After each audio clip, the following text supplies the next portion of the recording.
Good afternoon and welcome to today's webinar. We are covering EDI and how it works with Prophesy Dispatch. We'd like to thank everyone for joining us. Today the webinar will be presented by Kevin Pasternack from Prophesy and Dan Wancura of Embassy Software. And now I'll pass it over to Kevin. Thanks, Ashley. And I'd like to welcome everybody today as well. We've been working with Embassy Software as our EDI partner since 2002. We currently have over 180 customers that are using the EDI module, processing anywhere from a few transactions per day to several hundred transactions. EDI does take a great deal of setup, including the mapping of data sent from the trading partner into Dispatch and then setting up the EDI requirements in Dispatch for transmitting that data back to your customer or trading partner. Additional setup does include the auto-importing of loads from the Transport Gold, which is the EDI software Dan will talk about. They become pending loads in Prophesy Dispatch. And then also setting up whether those loads are going to be manually processed or automatically processed for shipment status transactions out of the Dispatch software. And also whether or not you're going to be sending invoices, which are the 210 transactions that Dan will be talking about. During today's presentation, we're not going to go into the setup. That's extremely tedious. What we're really going to concentrate on is what is EDI? How do you receive EDI, translate, and process EDI? We'll be demonstrating the seamless integration between the Embassy software and Prophesy Dispatch. We'll also demonstrate the workflow for processing loads using EDI. Dan? Hello, I'm Dan Wancura with Embassy Software. I'll cover some of the basics with EDI. First, let's start with a definition. Electronic data interchange is a computer-to-computer interchange of strictly formatted messages between different organizations. It is different from email in that there is no double entry of data required. Included with Transport Gold, which we will see in a moment, is translation software that converts data between the EDI formats and the imports and exports from Prophesy Dispatch. EDI specifications, or EDI specs for short, are what your customer provides and what we interpret to format the data correctly. And I must emphasize that these EDI specs are vital for the start of starting any project.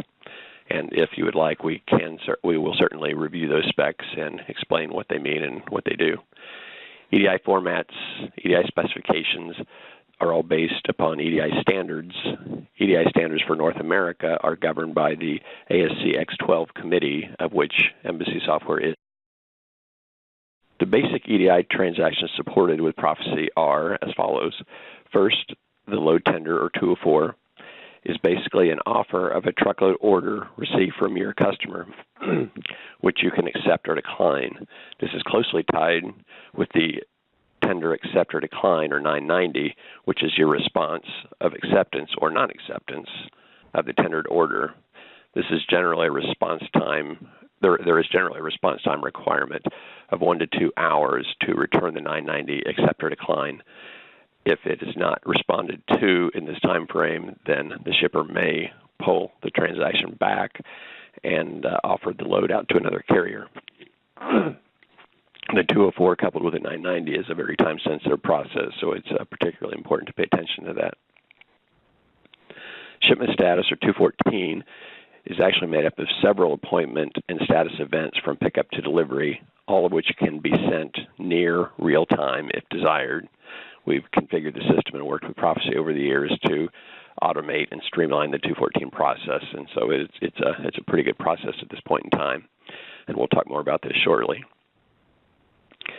The Freight Invoice, or 210, is simply the delivery of electronic invoices to your customers. Those are pretty straightforward. Last, the Functional Acknowledgement, or 997, confirms the receipt of data sent by one party to another, and it can be turned on for any of the transaction types above, but we think its primary value is confirming the receipt and acceptance of freight invoices. Thus, we pair it generally with the Freight Invoice. But it's important to keep in mind that this 997 transaction only confirms acceptance of data content, not so much the reasonableness of data values in the invoice. So, for example, if the invoice amount is incorrect, the 997 won't pick that up. But if there's something wrong with the data, then it certainly will pick that up. So there is still significant value in the 997 with the freight bill. Because shipment status, the 214, contains several different status events, it's worthwhile to have a look at the common ones. Included in many EDI specifications from shippers are pickup and delivery appointments, arrivals and departures from stops, and the en route status, which is typically requested by some shippers for longer haul moves. For example, if there is no reported pickup or delivery in a day's time, then they might want an X6 status, the en route status, once or twice during that day. With the arrivals and departures of stops, the arrival time is key to measuring on-time performance, while the departure is used more to measure dwell time at that location. Keep in mind that shippers may ask for only a subset of these status events, or they may request all of them. It's different with each customer, and so the review of those EDI specs is where we pick that up. With Prophesy, as we shall see later, the status data is entered in check call or populated to check call from Mobilcom. It can be sent out as it is entered on a timed interval or manually sent after auditing. An audit review function is available, which we will see shortly. This allows for seeing what is to be sent, or if it is sent automatically, it will show what has been sent. As with email, EDI data is transmitted using Internet protocols. You may be familiar with the simple Mail Transfer Protocol, or SMTP, which is used with email. So with EDI data, it's the same thing, but using different Internet protocols. The most basic is FTP, File Transfer Protocol, which is the delivery of data to your customer's FTP server from your FTP client. With the EDI processes, status and billing data are delivered to the FTP server, followed by the picking up of new load data from that FTP server. So it's sort of a turnaround process. The FTP client is constantly pinging the FTP server for this data, delivery and pickup process. So, and it's also non-encrypted data, something to keep in mind. AS2, the second one on the list here, is a more elegant means of transmitting EDI data, where each party will send their data as it becomes available. So data travels in both directions simultaneously at times, plus it's encrypted. So it's a nice, clean way of sending data, but one downside of AS2 is that it uses certificates, which must be updated from time to time, which can easily be overlooked. And if it is overlooked, then it actually stops the transmission of data until it is resolved. The protocol of choice between FTP, AS2, or the last one on the list here that we'll cover just momentarily, the value-added network, these will be determined probably by your customer and can be obtained from them, usually looking at their EDI specs or perhaps by trading emails.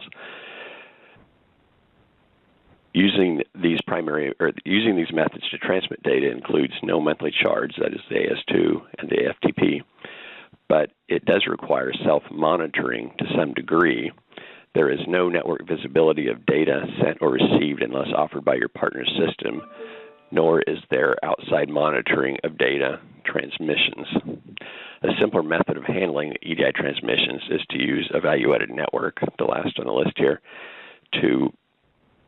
which is somewhat like an electronic post office. You send all your data to one place, and you pick it up from one place. All transmission protocols are handled for you. It offers visibility of data sent and received, as well as monitoring of data as it flows through the network. And you will be contacted if there are transmission issues. There are pros and cons between the value-added network versus direct transmission using FTP or AS2. So it is best to evaluate these in advance, and I am always glad to work with customers on what the pros and the cons are. For the demonstration, we'll look at the processes involved with EDI that are supported by Embassy Software and Prophesy Dispatch. We'll look first at accept decline process, the ones handled in Embassy's Transport Gold software, followed by the load import, status collection and audit, and finally freight billing, all within Prophesy. Shown here is an incoming load tender, a 204 EDI document in its raw format. This is converted into the Transport Gold database using the included EDI translator and shows up on the document list screen. Keep in mind that this is computer-to-computer data, typically sent from one party to the other without user intervention. Unlike email or customer websites, it does not require the reentry of data, and this is the key part of the whole EDI process. You'll first see the EDI load tender in data in Transport Gold after being alerted via a small pop-up window in your desktop. The document list screen, and next slide please, shows what load tenders have arrived for your review. Highlighted here is an original load tender, which shows as O for original, with the details of the load listed below. You can see the origin and destination, dates, times, as well as the number of pickups and drops. For more information on the load, you can click on the Detail button on the left. Detail includes the shipment ID and bill of lading number if provided. It is not provided in this case. Specific load at and consignee addresses, contacts if available, and other information such as weights and pieces. Returning to the document list screen, you can accept or decline the load. We'll accept this one. You can see that it now shows as A for accepted. Once the 990 acceptance transaction is transmitted, it changes to AT, accepted and transmitted, to reflect the updated status. The EDI loads are now available as pending loads within Prophesy. Thanks, Dan. So we're now going to take a look at what happens when that load that you've accepted comes over into the Prophesy software, and that is an automatic process. So when the load is accepted, it will show up in your pending loads board. Here's that load that just came over that Dan was showing you. It gave a load number, 8442. Let's go ahead and take a look at the detail on the load. And as Dan reviewed with us, we can see that the PO number has been filled in with the number that came over in the EDI transaction, as well as the bill of lading number. We can see the customer, QVC Corporate. We can see the origin on the load, the Delta Hillside Warehouse in Edison, New Jersey, the scheduled pickup and time, date and time, as well as where it's going to, QVC Lancaster in Lancaster, Pennsylvania, and the requested delivery date and time. We can also see the goods and commodities, the weight, once again, as came over in the load tender, as well as the pieces. So once the load is here, you would go ahead and process it the way you normally would a load in Prophesy Dispatch. I'm going to go ahead and just rate the load, and I have a rate schedule set up for the customer, so it automatically rated the load. I'm now going to go ahead and assign a driver, tractor, trailer to the load, so I'm simply going to click on the Assign button, and we'll put a driver, tractor, trailer on there, which I've just done. And we now have the assigned load. So let's close this screen, and let's go to our assign loads. And this is where your process may change slightly from the way you're used to using the software. What many people would do at this time is once the driver notifies them that the load has been picked up, they would go ahead and just click on Status, and that would change the status of the load from an assigned load to an en route load. However, when you're using EDI, so that all of your status updates are transmitted and captured for your trading partner, you're going to use the check call screen to do your updates. So I'm going to update the check call screen, come into the check call screen. And the one thing that you will notice is that there's an extra field in the grid, and that's the appointment time. So when you actually make the appointment for the pickup and the appointment for the delivery, you'll click on these buttons, and that data will then automatically be transmitted to your customer via EDI. Or if you have the system set up to manually transmit the data, you'll do it manually.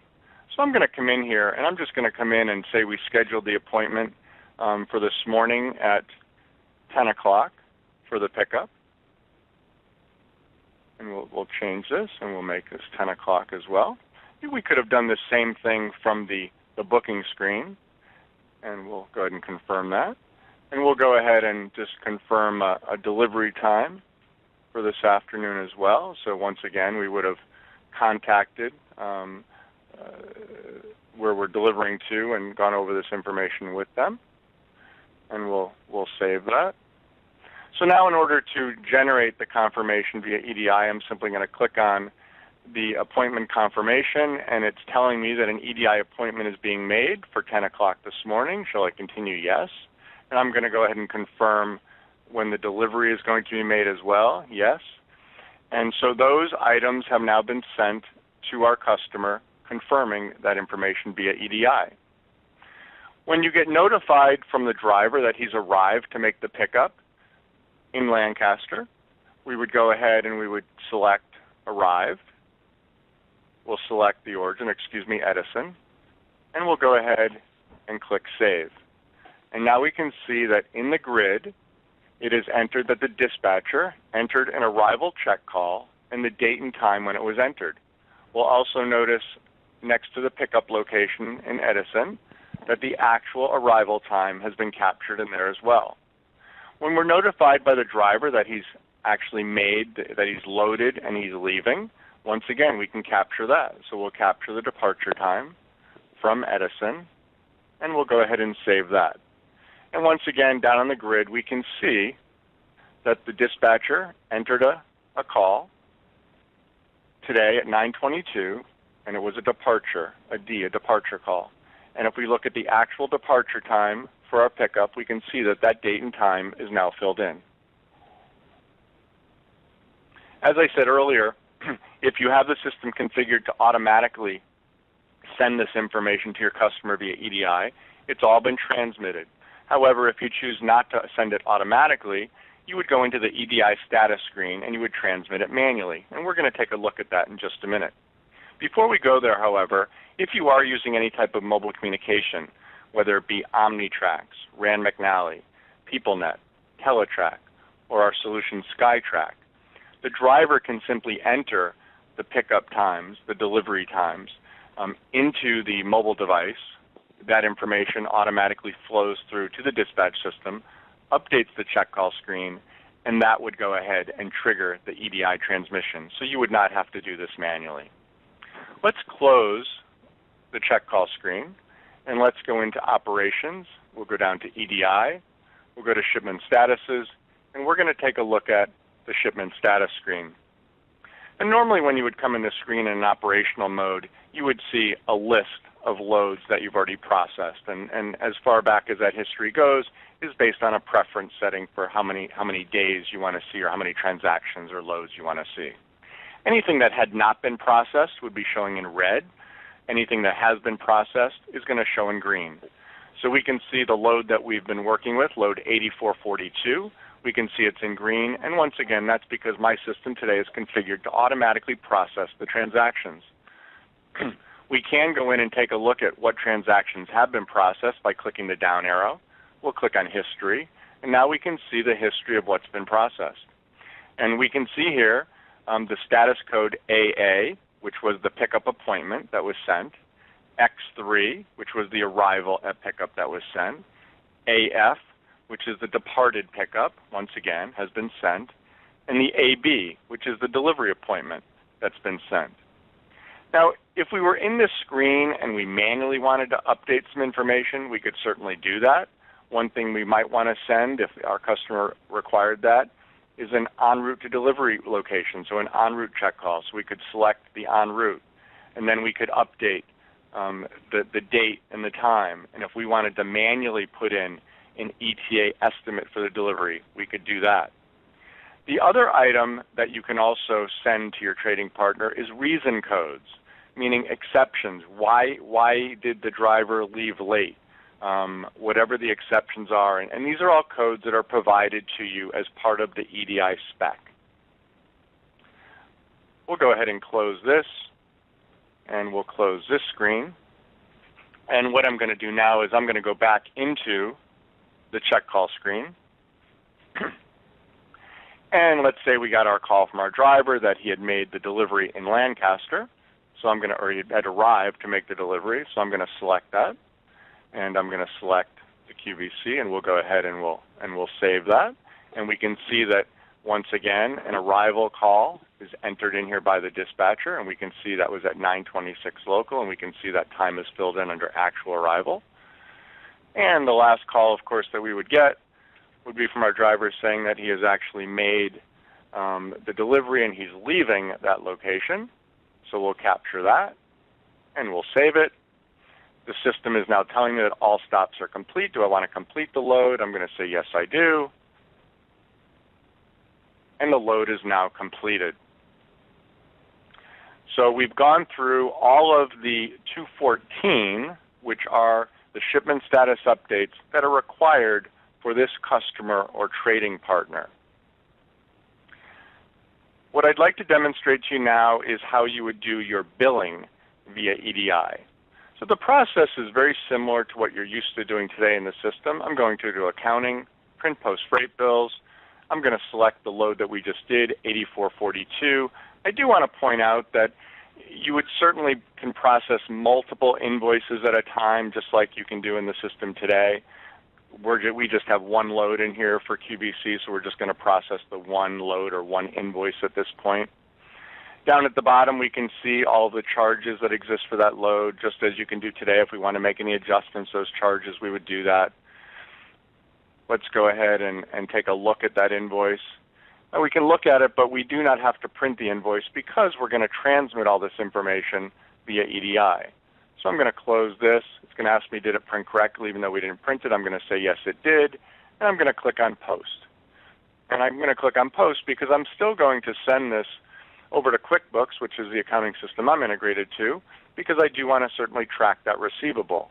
However, instead of mailing that invoice to my customer, I'm now going to go to Operations, we're going to go to EDI again, and we're going to go to Send Freight Bills. And by clicking on Process here, all of the freight bills that have been processed and are set up to go via EDI are automatically going to be sent to the trading partner. By sending the invoice to the trading partner via EDI, they're going to get it quicker. They should be able to turn that around, pay me quicker, cutting down on my receivables. And that's how you would do your invoicing via EDI with the system. What we're going to do now is we're going to hear from Aaron Simpson. Aaron is the president of the Simpson Group. They've been a Prophesy customer for a few years, and they've been using Prophesy Dispatch software integrated with EDI. And Aaron is going to share some of his experiences with us. Aaron? Yeah. Hi. I'm just basically, you can see the testimony that we presented. We're currently using the Prophesy Transport Gold software with our current customers, and it has certainly made us more efficient in many different areas of our operation. It keeps everybody on the same page. Everybody sees things in real time. The trading of the information electronically not only confirms the information is correct because you're receiving it directly from your customer, but they're receiving it in real time as well. And as stated previously, in the invoicing areas, it cuts down on the amount of lag time for mailing purposes, the hassle of the post office, paper, ink, all of those items, just with a click of a button. Not only can you send that information, but that information is still viewable to you and can be edited as needed. Great, Aaron. Thank you very much for joining us today. Aaron has volunteered to stay with us. What we're going to do at this point is we're going to open it up to questions. So if anybody does have any questions for Dan, for myself, or for Aaron, we'd like to open it up at this point to questions. Questions, please? This is Jason with the Shaker Group. I have a question for Aaron. Mm-hmm. Aaron, how many transactions a day or a week are you processing through EDI?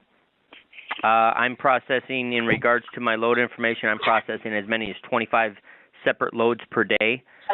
So the following day, I'm processing at least 50 transactions in regards to my receivables. We do a lot of round trips, so the exchange in the information we do on our line haul is the information we trade on the load side, but we also are able to bill out our dunnage returns, our empties, through the EDI process on billing as well. So it definitely streamlines it from what we do on a load percentage on a daily basis to what we do on our billing percentages the following day.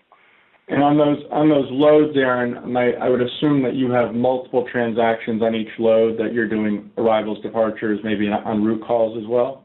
Absolutely, yeah. So as far as transactions, it's probably in the area of 100-plus transactions per day, easily?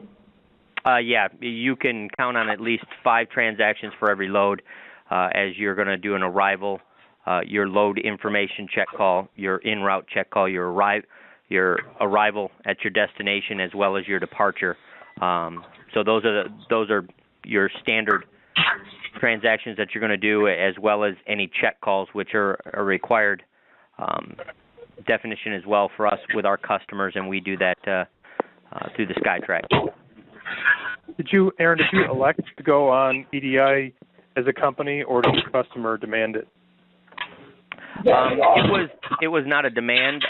We could see that it was starting to steamroll in that direction, and we certainly wanted to be ahead of the game. But we were familiar with how the EDI process was being implemented into what we do and the customers we do it with. So it would have been a matter of time that it would have been a requirement. But for us to get in on the ground floor and be ahead of the curve, but that need to move in that direction has also opened the doors to other customers that we deal with by simply letting them know we have the EDI technology. It has certainly opened doors for us with other customers who are familiar with it and would prefer to use this type of technology. How many trading partners do you currently have? 3. 3? Was the setup, how did you feel about the setup time to get set up with a trading partner? Was that painful, or was it easy? Once we got the system in place and educated our people to set up the trading partners was pretty seamless.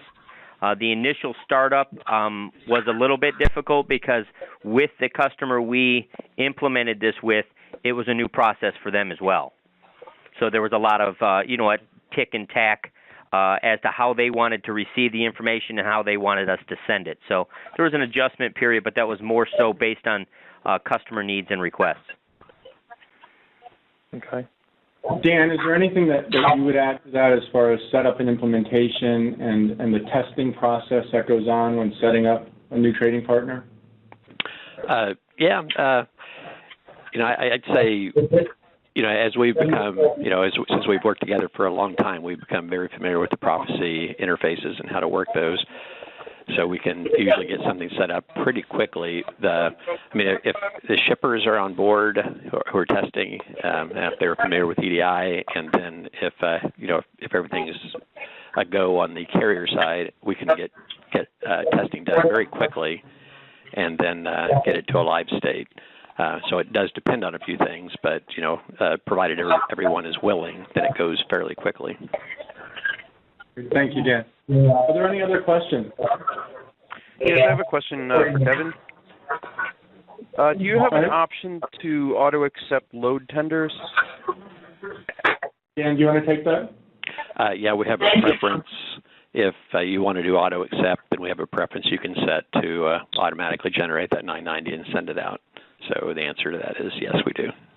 And I think that's an important thing to highlight just for a second. So the question was automatic acceptance of load tenders. So if you have a customer that you're doing EDI with, and you accept all the loads that they send you, you don't have to have someone monitoring or looking for those pop-ups with the Transport Gold software.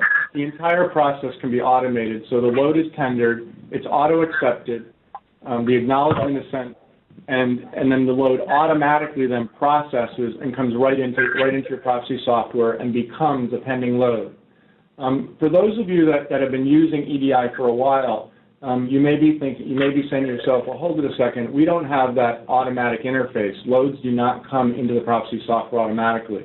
That was an enhancement that was released in the last 60 days. So if you do not have that implemented, if you would contact us here at Prophesy, we can certainly get either an update out to you or get your system configured so that occurs. And you can simply send us an email and we'll take care of that for you. Are there any other questions? I have a question. This is Helen with Greater Remark Express. How do you guys handle images that go along with the billing, the bill of ladings and like any lumber receipts or stuff like that? Is that also interfaced with the EDI, or is that something separate? That's a great question, Helen. In the setup, if you go into your customer file, for those of you that have document imaging today, if you go into a customer file, click on rendition billing, you will see in that pop-up there's a box that says send with EDI. So it's very rare that we see an EDI spec that requires a backup document to go with it, but it does occur, and if it does occur, we can certainly support that. It's just a matter of checking that box during implementation, and it will send the backup documents with the 210, the invoice. Great question. Any other questions today? Please, Kevin. Yes. Kevin? Yes. Kevin? David Patterson at Reliable Carriers. What's the implementation, how quickly, and the cost, and is it transaction fees or one-time deal? Yeah, that's a very good question as well, David. The first part of your question is a very difficult one to answer. As far as how long it takes to implement, I'm sure Dan would agree with me. We've seen on the shortest end an implementation that would just take a few days to a week or two. And a lot of that does depend on your trading partner and the testing that they're going to do. Dan's team is great in making themselves available. They do 98% of the setup and implementation, both on their side and the mapping, and training you within the Prophesy software of what to do. But once again, we are at the mercy of your customer trading partner for doing the testing with them and giving you the approval of saying, okay, you're good to go. So it can certainly drag out depending on how that testing goes. As far as cost of the module, the standard cost of the module, including the translation software, the activating the module within the Prophesy Dispatch software, and setting up one trading partner is $3,900. Additional trading partners are evaluated on how many transaction sets, how complex are they, so we would quote those, but they are, I will tell you, extremely reasonable. And as far as the cost of sending the EDI, it really depends on volume. It depends on which method you're sending, whether it's a van, well, then there's a charge, a volume-based FTP. There's basically no charge. AS2 direct connection, once again, there's no charge. However, if the AS2 is required, you are required to purchase the AS2 encryption software, which is a one-time fee. Rather than get into specific charges of vans and things like that, we'd prefer to take those offline with individuals and evaluate the volume that you would be doing. But people will, once again, will certainly tell you that as long as you're doing, if your customer comes to you and is asking to do EDI, after a very quick conversation with us, we can determine with you whether or not you're going to see a return on that based on the volume of loads that you're doing with that customer. Very good question. Thank you. You're welcome. Are there any other questions? Well, if there aren't any, I would certainly like to thank everyone for joining us. I'd like to thank a special thanks to Aaron Simpson from the Simpson Group for joining us today and sharing your experience with us. Dan, I want to thank you as a valued Prophesy and Axelis partner for joining us, and we wish all of you a good day. Thank you again.